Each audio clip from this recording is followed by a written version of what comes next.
দলের সাংসদ, বিধায়ক এবং জেলা নিচুতলার কর্মীরা আক্রান্ত হলেও দল পাশে নেই। দলের বিরুদ্ধে বিস্ফোরক তৃণমূলের প্রাক্তন মন্ত্রী অরূপ রায়। আজ তিনি অভিযোগ করেন, গত শনিবার তার বাড়িতে হামলা হলেও এখনো পর্যন্ত দলের পক্ষ থেকে কেউ তাকে ফোন করে খবর পর্যন্ত নেয়নি। গত শনিবার বিজেপি কর্মীরা মধ্য হাওড়ার কাসুন্দিয়া ফার্স্ট বাই লেনে প্রাক্তন মন্ত্রী এবং বর্তমান মধ্য হাওড়া বিধানসভা কেন্দ্রের তৃণমূল বিধায়ক অরূপ রায় বাড়িতে হামলা চালায় বিজেপি কর্মীরা। তার বাড়ির সামনের গোডাউন থেকে প্রচুর পরিমাণে সরকারি ত্রাণ সামগ্রী, ত্রিপল, কম্বল, শাড়ি, ধুতি সহ নানা সামগ্রী উদ্ধার হয়।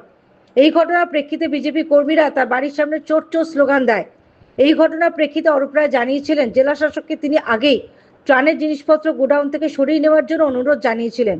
আর প্রশাসন থেকে যখন ওই জিনিসপত্র সরানোর চেষ্টা হয়, তখনই বিজেপি কর্মীরা ম্যাটাডোর ঘিরে বিক্ষোভ দেখায় এবং প্রাক্তন মন্ত্রীর বিরুদ্ধে ক্ষোভ উগরে দেয়। আর এই ঘটনার প্রেক্ষিতে অরূপ রায় আজ তাঁর বাড়িতে এক সাংবাদিক সম্মেলন করেন। সেই সাংবাদিক সম্মেলনে তিনি অভিযোগ করেন, উদয়নারায়ণপুরের তৃণমূল বিধায়ক সমীর পাঁজা আক্রান্ত এবং ঘরছাড়া।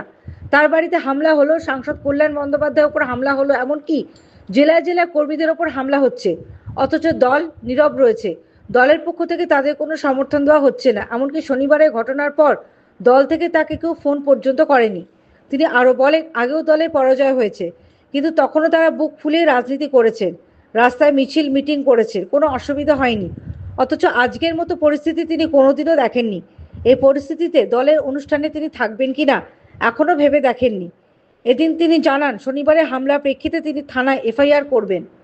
Bureau report, the United India news.